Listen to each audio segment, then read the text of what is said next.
Hello and welcome back to the Obojima Podcast. My name is Jeremiah and I'm joined with Adam Lee. Hello. We are the writers of Obojima, or at least some of them. And you were joining us for our weekly writers meeting where we sit down, we chat Obojima, talk about some cool topics and just get into it. Just jam. Dive into that world. And today's topic is DM PCs or maybe your favorite NPC as a DM. I don't know what you'd call this exactly. NPC as a device.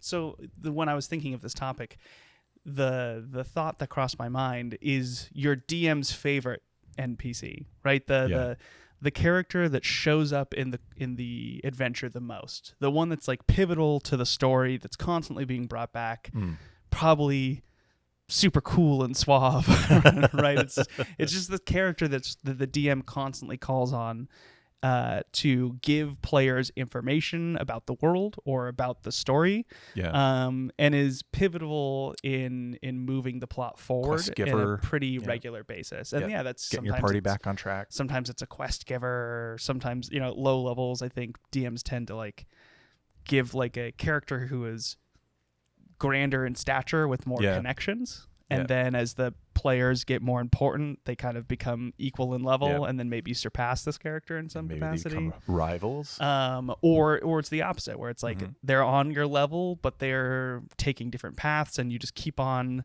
crossing paths as the adventure goes on. Yeah, and they can be motivators as well. Yeah, it's people that you get emotionally attached to, and so you want to help them, or you become emotionally invested, but you want to thwart them. Yeah. An NPC used as a foil. Exactly.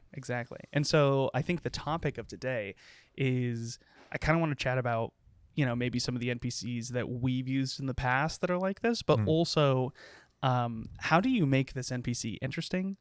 I think there's probably some pitfalls that this NPC tends to have. Totally. And so what can you do to make this character more interesting? And then maybe we can even generate a character or something like that. Yeah. Like what would an Obojima type character, like how would you make a very interesting NPC in Obojima that might fall into this role? Yeah, because you're after discussing all of this. Yeah, you're introducing your players to a new world. Like they, some of them may be familiar with sort of ghibli stuff and anime, and some of them may not. And so how do you get them and bring them into this and give them sort of the history of Obojima without being belaboring the point or being too much exposition, that kind of stuff. So okay, so let's talk about let's start with some of the pitfalls. Oh man, because there's a lot of them. Oh man, there's so many pitfalls. I think one of the issues that a DM can fall into, I'd love to say that I'm amazing and I haven't done this. Well, it's true. But like the DM spends most of their time getting their butt kicked, right? Yeah. Like on a regular basis, that's kind of what you do. And so sometimes you accidentally make a character that's super badass and cool because you want to experience that moment. And then that NPC can outshine the party in some capacity. And that's never fun. Yeah, your NPC has to, the player characters are the protagonists, So if one of the things like I learned as a DM was not to fall in love with my NPCs. When I was emotionally invested in my NPC to the point where I wanted them to live or I wanted them to be cooler than the player characters, or I was like, now I'm kind of a DM, but I'm also a player as well. Yeah. Drifting into the role of the player as a DM because I'm so enamored with my NPC. That's a pitfall. Yeah. So it's hard because then the story starts to revolve around, my NPC is going to do this cool thing and it's going to be so neat and everybody's going to love it. And maybe everybody doesn't love it. Yeah, that is a scary stuff. That is that's a rough realm, and I learned that lesson early on, and and then realized every character that I'm creating as a DM has to make the player characters cooler, or has to make the player characters motivated. Having a NPC that everybody adores is like a way to have your party galvanize around a common purpose. So one of those things, the device we used in Descent into Avernus was Lulu. Lulu was this adorable holophant, which is kind of like this little miniature elephant. magical that lost its memory. You don't say. Oh, just in case anybody didn't know, It's just a regular this miniature elephant flying in hell. elephant is magical. Yeah, but that was a device used to. Everybody's going to love this character because it's adorable and cute, and it's also lost its memory and wants to, remember things. And its mission is to sort of reestablish friendships that it made along the way. So, I mean, you want to help this creature, unless you're just that kind of party that's like, no, we will smite it. And there are those, but having or like a lost kid. Everybody wants to help a lost kid, or a kid that's like, they fell down and they broke their bicycle, and you're like, oh, buddy, we got to get him a new bicycle, or that kind of thing. Conversely, an NPC that everybody hates is another way to motivate. You'd want to like a very punchable NPC. Mm-hmm. Yeah. And then the whole party galvanizes around that point, because one of the problems with being a DM, especially like later on, is that when you kind of abandon the sort of railroading, that you do, like when you first, at least when I first started DMing, it was like I was following the story and you go to point A to point B to point C. Yep. And everybody has to follow that thing. But then when I got a little bit more advanced, then it's kind of sandbox the world a bit. But then how do you keep your party from just kind of running off the edge of the map and going outside of your story? Well, having an NPC that they all hate will focus them, or they're just so irritated, they want to, that will focus them and get them on. And then you can use that NPC as bait to kind of like, okay, you got to go here. Now the NPC's over here. Oh, don't you want to punch him there? Okay. Now we're going to move. So I think one of the things that you're unlocking here, or that you're saying, the advice I'm hearing is for an NPC, a good technique or tactic to use when building this NPC is to really to utilize like a potent emotion to connect your party to it in some capacity, whether it's a disdain that the party hates this person in some capacity and is driven to thwart them, or they have a personality trait. Like one of the things is generally you're playing with your pals, so you kind of know what they don't like. And like one of your pals might be like they love trees, and this character just goes around indiscriminately carving their names into trees or chopping them down and burning the wood and being like, haha, like the oldest tree in the forest was chopped down. And that your buddy who loves trees is going to be like, okay, that person must be taken down. So you can you can use what you know about your players. If you don't know your players, usually you can talk to them about their character's background, and somewhere in their background they're going to let slip things that their character cares about, and then you just kind of do the opposite with your NPC if you want them to be a hateable NPC. It's actually, okay, to use Pokemon as to be fair, I haven't necessarily watched the Pokemon anime since I was a kid, but if I remember correctly, there's two versions of this NPC that I think do a great job of like the lovable mentor versus the hated person, and both of them are Oak. I think there's Gary Oak is like Ash Ketchum's rival, and every time Ash sees Gary Oak, he's like one step ahead of him and doing it better. Right? He's like, all right, I already did all that. Yeah. Loser. And he's off to do the next thing. You'll never be as strong as me. And then the reverse is Grandpa, maybe? I don't remember. Is Professor Oak, and he's assisting Ash constantly, right? Whenever Professor Oak pops in, it's to give advice and to assist him and to point him in the right direction. But both of them keep Ash moving in the right direction. Professor Oak does it in like a loving kind of like elder father way, and Gary does it in like I got to catch this guy because I can't let him beat me type situation. Yeah. And there's a caveat to that one. Like in the TV show, it's kind of like, okay, this character is always going to be ahead of Ash, which is like kind of making, and in a lot of the video games, like it's the same kind of deal. Like your character's like trying to become the master, the Pokemaster, and the old Pokemaster. And there's somebody who's just a little bit better, but But I remember from my real life example was my brother had created this NPC that was, you wanted to beat him so bad. and you would get to him and you would beat him, but then at the moment he was at his last hit point, he would pull off a mask and he'd be like, "It's not him." And you'd just be like, "Oh," and that device worked for like maybe 5 or I don't know how many times it was. 5 is more than expected. But after a while, it got frustrating, and I was like, okay. So you can set that thing up, but then you have to kind of gauge where your players are at, and then when they need to defeat, there is this cathartic release of like defeating that foe. But then you would have to like create a new NPC. Well, yeah. So I would say that's an interesting topic. When I'm imagining an NPC that the DM relies on constantly, I'm not imagining them as a villain necessarily, right? Oh, okay, yeah. So like, my question is, I think they can exist separate to the villain and still be a driving factor without necessarily being someone that needs to be thwarted. Yes. Right? Like you can see, I'm trying to think of another great example of this. Game of Thrones does stuff like this all the time, where a character, like a Littlefinger in Game of Thrones, is deplorable, and he does die, which is great.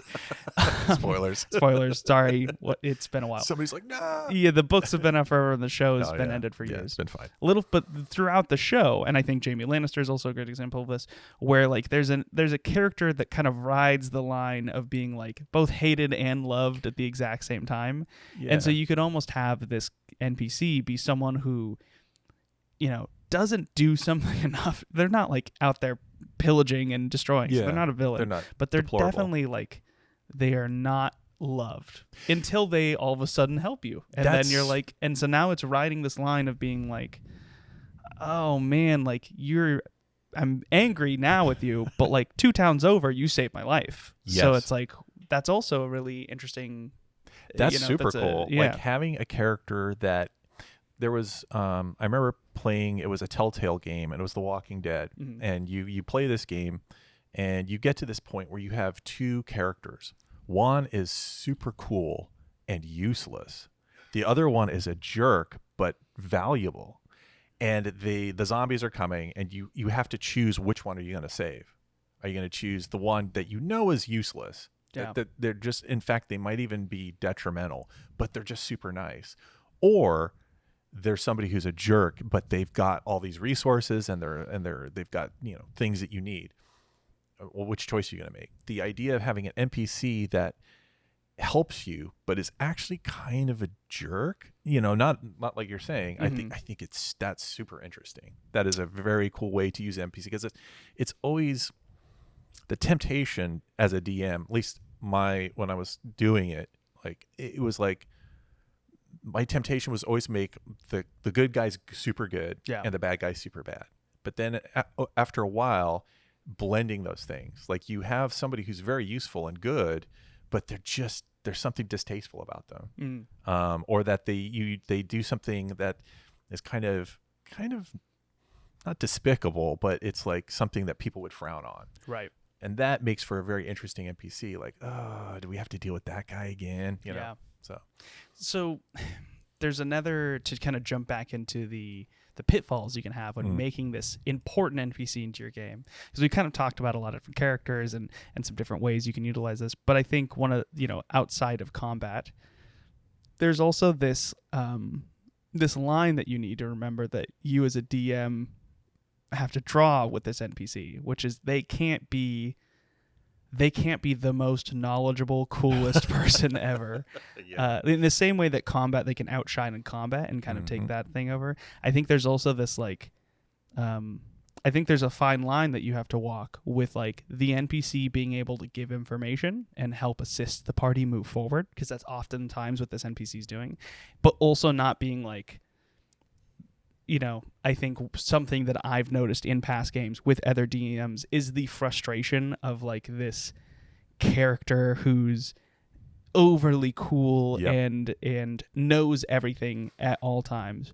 Or, I've also experienced this character being like, oh, I could do this myself, but I don't have the time for it. So why don't you guys take care of this stuff? Like the kind of like diminishing of the party. Like patronizing to your player. And so like I think, again, not to say you couldn't do that and it couldn't be it couldn't work out. I think it maybe depends on the party you're in, but I think that's also potentially an issue. Is you as a DM have the knowledge of the story you're trying to tell, and you know all these things, and so how much knowledge or how much information are you giving to this NPC? I think something that I would recommend is having your NPC also be equally as lost sometimes. Yeah. To humanize them in some capacity. They should also be frustrated and confused, with your party in certain circumstances. Yeah. Because otherwise, the opposite of them knowing everything all the time or never being caught off guard is not as fun to play with, and certainly a trope that I think can occur in these DM NPC type character or DM PC characters. Yeah, I mean, the temptation with Obojima, like, because it is a unique world and because nobody knows about it, right? It's resonant in the fact that it's kind of based on Ghibli and anime and Miyazaki stuff, and so people can kind of enter it from that space and understand on that level at least sort of what this world is about. But then all the Aha and Yadaman and all these different places, like, there's just no knowledge of that out there in sort of the zeitgeist in the world. So you'd have to have a character. The temptation would be to have this sort of like exposition, all-knowing, like, I'm going to download and give you the lore dump, right? Which can kind of glaze over some players. But to have, I mean, it's also another like writing tool when you're writing novels or writing screenplays. It's like you're taking your audience into a new world.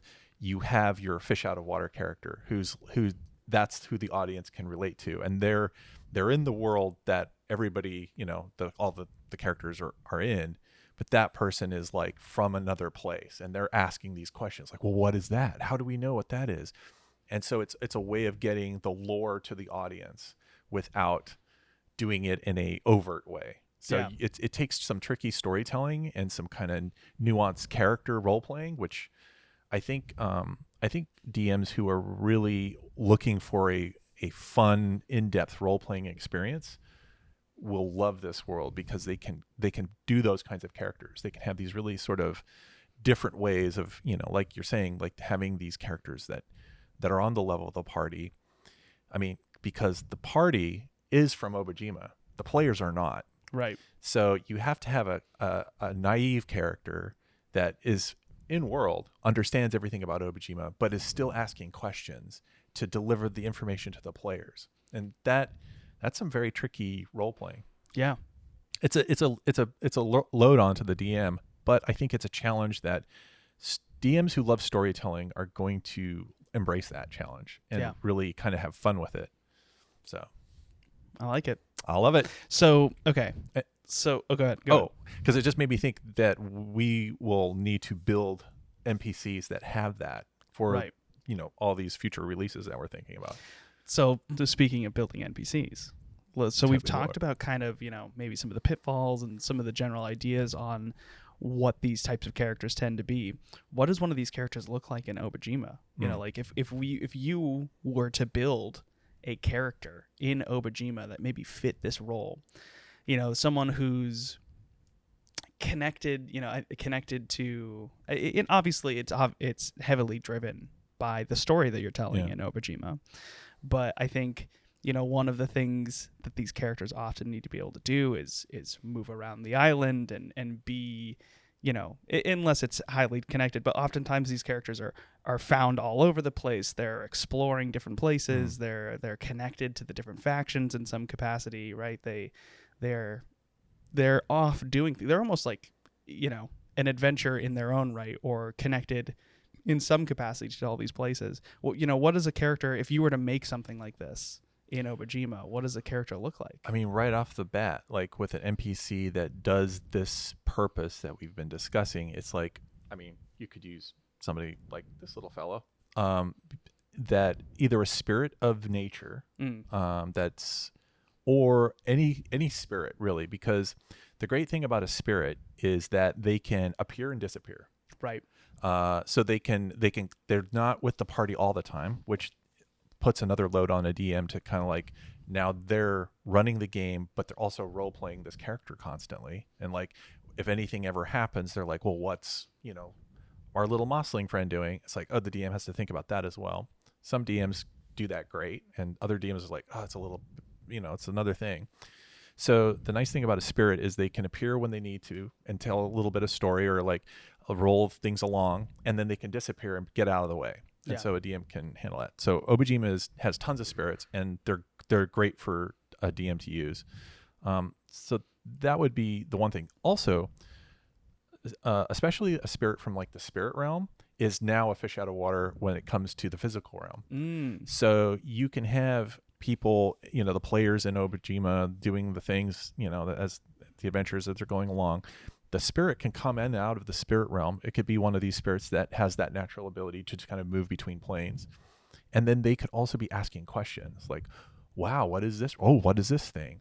Or they might know just enough that they can explain things when the players themselves are like, I don't know, what is this thing? Or maybe their character makes a nature roll and they fail, and they're like, oh, we really need to know what this thing is, but we have no, or they make a history roll and they fail. And then you could have a spirit appear and, explain a little bit or help them along if you hit that sort of wall where, because generally, like, you have a player character and it makes a nature roll or history roll, and you as the DM, you get to tell a bit of lore, okay, here's what that thing is, and here's what it does, and your character knows this. If the character and the player doesn't know it, then you can have the spirit NPC kind of explain. I like that. I think spirits in general in Obojima kind of have this ability to do a little bit of hand waviness on how they're around all the time, right? They're traveling through the spirit realm. They may be taking the wandering line in some capacity on a regular basis. But I think another character that's also interesting that you might be able to take this like eyewitness approach with is a postal knight. Oh, yeah. So you could almost imagine a postal knight who isn't connected to the main storyline, but is constantly around the main storyline as a side character, where like it's like, something happens to the town, and it's like, well, postal knight wasn't there because of this thing, but he's like, well, I was delivering mail while I was there, and then the next time he's at the bar where just this character's reappearing. And that also is a good way for you to interject them and have them leave. Like maybe they do get intertwined with the main story in some capacity. Maybe they witness something and now they shouldn't, and they're being chased after by the villain, or they're somehow entangled into the main story because they happened to be at the wrong place at the wrong time. And that's also a great way for them to be introduced and then leave constantly because they have packages to deliver. And I think that could be a really fun way to also introduce the faction in some capacity. Yeah. Now that I'm thinking about it, like all the factions, and I'd love to say that, like, I guess when we built those factions, maybe just kind of we were thinking about that naturally. I don't know, but it just seems like, AHA member can be the same kind of thing because they are very mobile. Yeah. I think when we did talk about the factions way back in the yonder days of yore, that it was, we were talking like one of the sort of maxims of doing this world building is like, why are you adventuring here? Like every faction has to be sort of like, it has its own call to adventure. Like if I'm going to create a character in this faction, I've got built into that faction a reason to go out and explore the world, or a reason to go out and do things. Yeah. So AHA's got that thing. The Postal Knight has that. The young stewards for sure. Like they're all about exploring and going out and looking for things. So, every creature. I mean, even Dara. Yeah. Are kind of wandering. Like you could use a Dara as an NPC device, and they're just kind of like curiously cruising around. Dara is great, right? Because they have that kind of natural curiosity to explore and understand. And they also they know some stuff. They know some things that nobody knows. Like their Dara glyph might have given them really unique knowledge. Oh yeah, that's really interesting. But also they don't know a lot of things. They're kind of childlike in that way, where they're just like curiously looking at a stone and being like, whoa, what is this thing? I really like the idea of Dara being able to present information through like them, like it leaves this like this really curious interplay with knowledge, where it's like instead of it being a lore dump that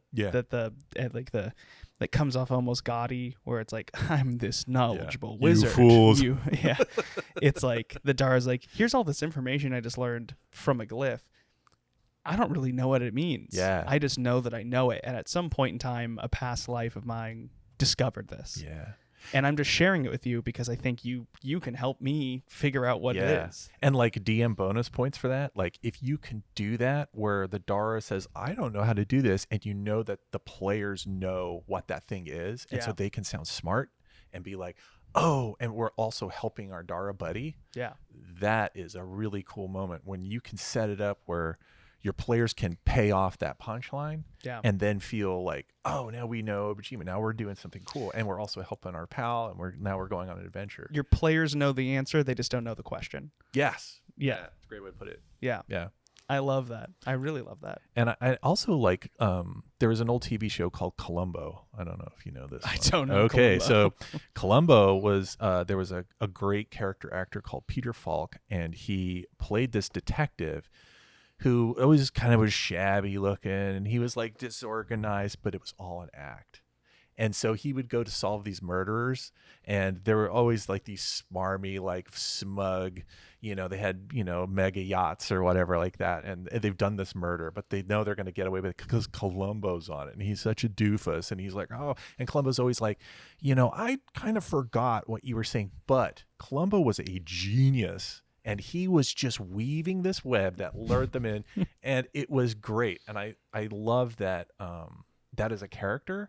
I don't know, like some DM out there might play that, but the idea that you have a character that acts like they don't know a lot, but they do know a lot.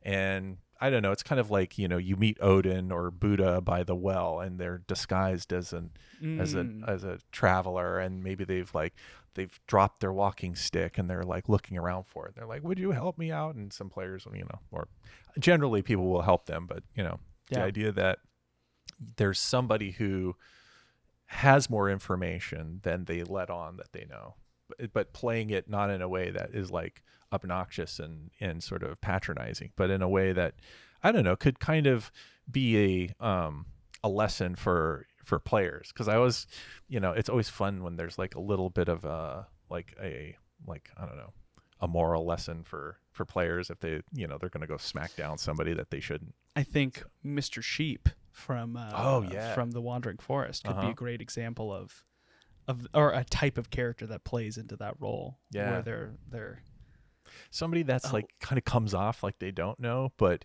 that's who the players need to kind of get and find to like get a treasure trove of information. Yeah. Or the key to like a certain problem. Yeah. I dig it. Yeah. It's kind of fun.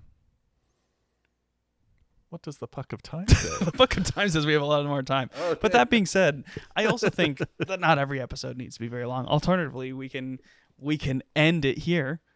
Yeah. Or we can switch topics. Okay. Because I knew this is going to be a bit of a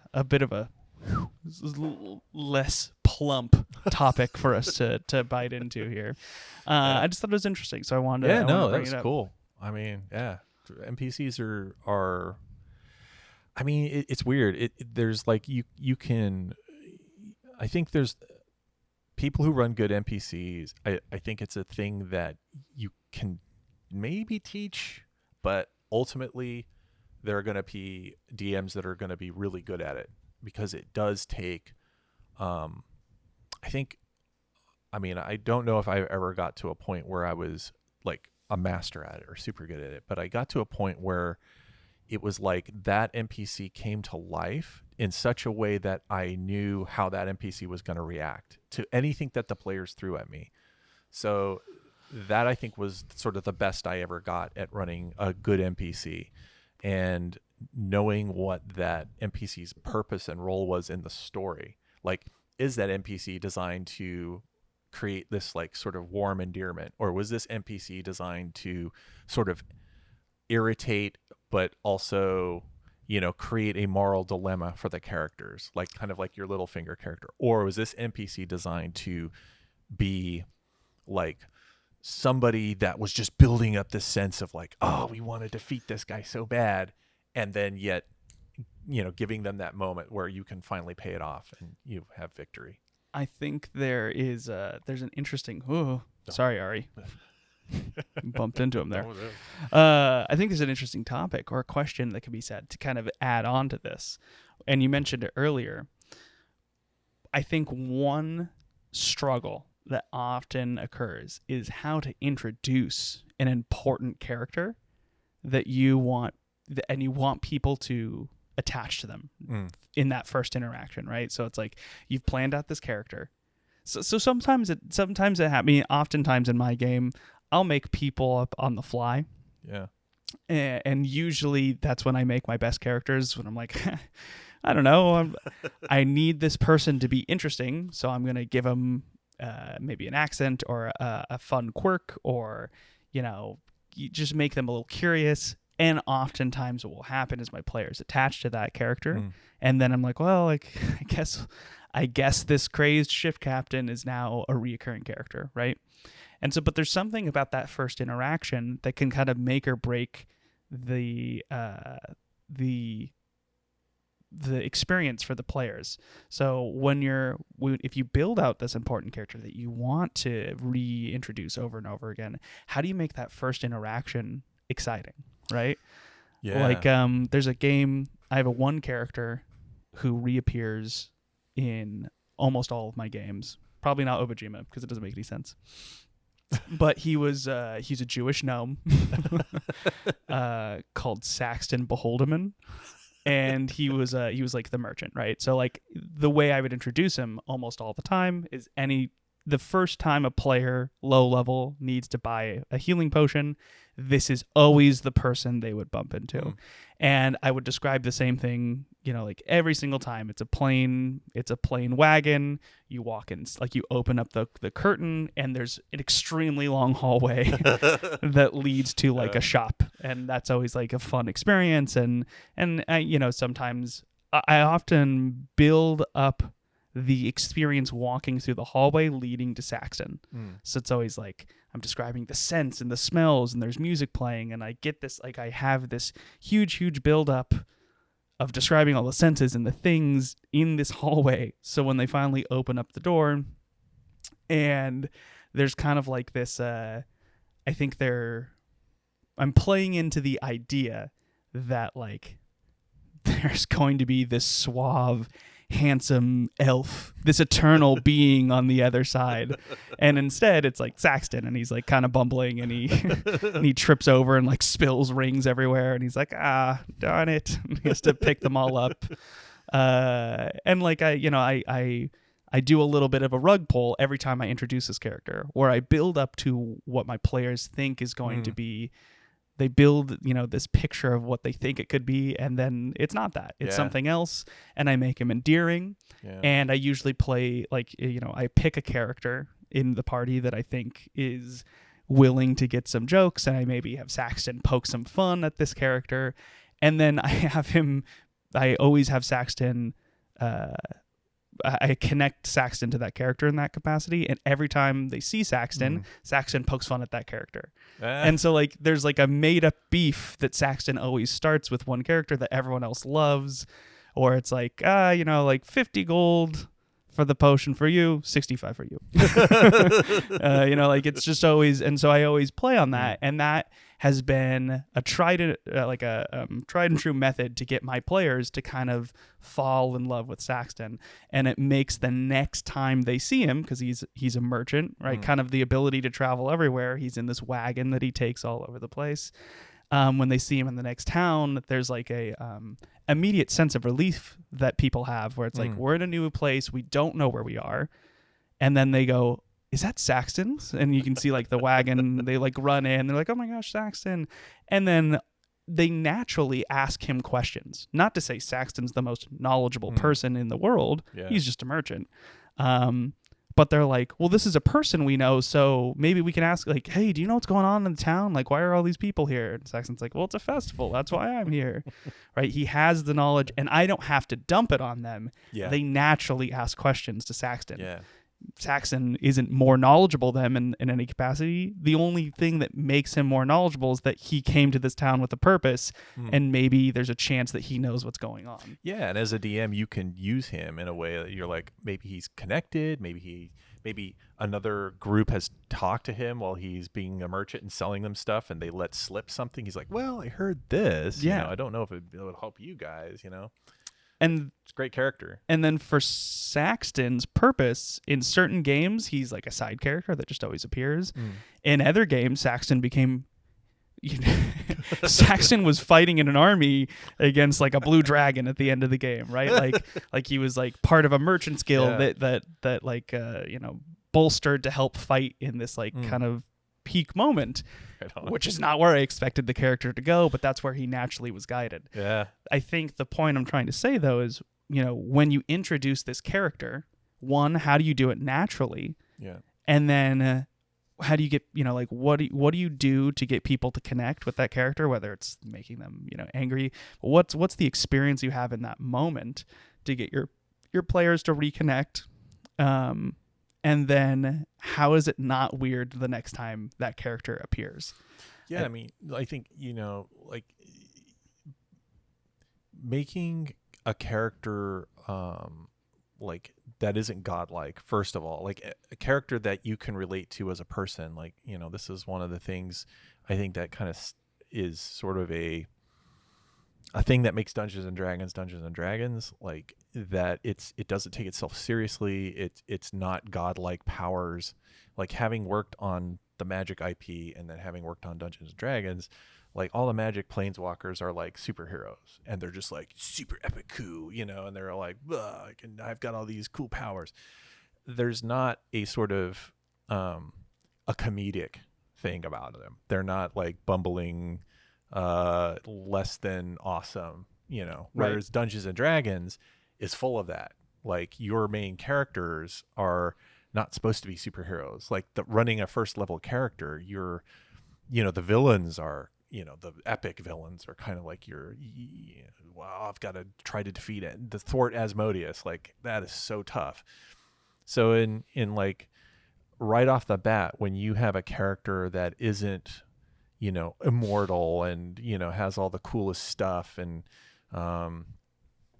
that immediately will create this natural sense of endearment. So I think like, taking your Saxton, like right away, it's like you can relate to that character. And so that kind of creates this, I think it's like human psychology. Like, I want to help a character, or like, as humans, we want to be helpful. As humans, also somebody who offers help, like in a difficult situation, is immediately sort of like, you're kind of like, oh, that's a friend, I remember I had a fairy, and he was called Pippi, and he was just Classic like fairy. He was just like super loyal. Like he met you and he was like this, he was like sort of a member of the fairy enclave. I think he was a sprite actually. But anyway, there's a vast distinction there. But he was a member of like, he was like a warrior, and, but he was like this big, and, but he met the party, but he was like super loyal, super honest. Like he was forthright, and would go fight anybody. Like he would take a bullet, he'd take an arrow for you, and that, which is a ballistic missile. Yeah, he would take any projectile aimed at your party, and he would get in the way and like take that shot. And of course, he had like 3 hit points or whatever. But that character, people like were immediately could just be like, this is an awesome NPC. This is an awesome character. We like Pippi, and Pippi didn't know everything, but and he talked like, I'm Pippi, like, and he just like, he had this sort of like ridiculous name, but he was like super, like he was a paladin of all paladins. And the I don't know. 3-point paladin. Yeah, he was. Yeah. But the idea that's immediately players would like react to that and be like, okay, we all like that, those qualities in a person. And so it's using human psychology and to create an endearing character, and then playing it in a way that it doesn't, like, there's ways to play like very helpful characters, but they're smarmy. Like, oh, sure, I'll help you. What kind of, I'll give you some gold. And people are like, is this guy a devil? And this guy's like, what the heck's going on? Like, this isn't true. But then there's a way to play a helpful character in like a very earnest way. So as a DM, you have this challenge that, you're playing somebody like your character. It's like you play him in such a way that everybody immediately falls in love with him. There's another way to play your character where people are like, wait a minute. This is like a magical merchant that just shows up places, like, and then he's doing like, is he like evil? Like, how, so it, there's a way to kind of get that across. It's that, yeah, it's the, so from our conversation, I would say the big ticket is in that first interaction to humanize the character in some capacity. And then I guess that the decision moving on from that is whether that's an endearment or a way that gets the party curious enough to want to interact with them again and remember them. Yeah. Right. So it's like Saxon Beholderman's either the nicest guy in the world and everyone loves him because he's charming, even if it's in a bumbling way, or is it like, what's going on with Saxton? Maybe we don't trust him. We're going to keep our enemies close. So we're going to, every time we see him, we're going to go talk to him. We're going to chat with him. We're going to, like, Howl in Howl's Moving Castle. Like, that character could be somebody where people would be instantly, like, players would be like, wait a minute, this guy just seems a little too powerful and he's like kind of aloof and he could be evil. Like maybe he's some kind of weird shapeshifter. But there are things that Howl does throughout like he keeps a flame spirit bound in his, but like when Howl sort of, helps the woman with those smarmy soldiers and they're like, hey, honey. And, yeah, like, that's interesting. Howl dances the line of both being like, are you, at least early on in the film. Yeah. He dances the line of being both good and bad. Yeah. Right. Like, you're not quite sure. He saves Sophie. And then Sophie gets cursed because of Howl. Yeah. So then she goes and finds him. And, Howl has a fire spirit trapped in his castle. Yeah. But then he lets Sophie stay inside. Yeah. And he's like, well, you can sleep here if you want. And then it's like this back and forth of like Howl both being almost a little untrustworthy and mysterious and also kind-hearted. Yeah. And then, you realize like he's actually doing damage to himself to fight this war. Right. And then that's kind of, I don't know, like at some point where I'm just like, he's kind of winning me over. And then all of a sudden I'm like, okay, I really like Howl. He's cool. Well, I think there's also like there's the big humanizing moment too, where maybe some of Howl's mystique is pulled away when he gets his hair dyed. Oh, wow, yeah. So, like, Howl is, like, suave and cool, and then he has, like, he crashes out. He has, like, a freak-out moment where his hair gets dyed, and he's like, what's wrong? Oh, my God. And he becomes really depressed in, like, that weird magical sickness. And, like, his sleep, like, he's just, like, very sad. And I think that's a moment where Howl's humanity is shown, where it's like, okay, this guy's really vain. Yeah. Like, he cares so much about his looks that, like, he pushes himself into a magical sickness and after and that's humanizing. Yeah, that's it. I mean, it pulls the mystique off of him. Yes. The flaws are more interesting and more endearing than the awesomeness. Yeah. Like, like a character that is an NPC that is perfect is immediately not likable. Yeah. And, it's like, I can look at my own character traits, like the desire for perfection, and it's like it's the worst thing. It's like beating my head against a wall. And the more I can just be like, what, just it's okay to not be awesome and perfect, and just accept who I am as a human being. It's like those are the things that in an NPC, it's the same kind of stuff. If your NPC is humble, like has flaws, or maybe even tries to be perfect, but then has a Howl moment where something happens and the house of cards comes crashing down, and then it's like, it's just a big, they're just trying to be cool. Yeah. And then they have that moment where they're like, I just wanted to be part of the party, and I really just want friends, and then everybody can like be like, oh, buddy, come here, I'll give you a hug. Like it's that kind of a moment. So it's like you can play with that as a DM. I mean, it's you're tippy-toeing on that line where your party can just be like, oh no, you've gone over the line and now we hate that character no matter what. You cannot redeem that character. But generally you can always have a character, that NPC, get redeemed if they do something awesome. Yeah.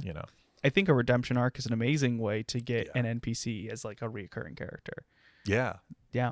I mean, that would be super fun, is like, as a DM, you can play with this thing, like, have a character that gets into the doghouse with your players. Yeah. And then, as you're between sessions, like trying to think of like, well, what's a way I can redeem? What would be a fun way to do it? Yeah. We talk about it in the villain section of Obojima, kind of like the end of the story for every villain isn't always death. Sometimes it equals redemption in some capacity. That's like the pirates in Porco Rosso. At the start of the story, they're kidnapping kids. At the end of the story, they're like, I guess, fighting fascists. I mean, if you're gonna redeem yourself from kidnapping kids, I guess fighting fascism is probably like your best way to kind of get out of that doghouse.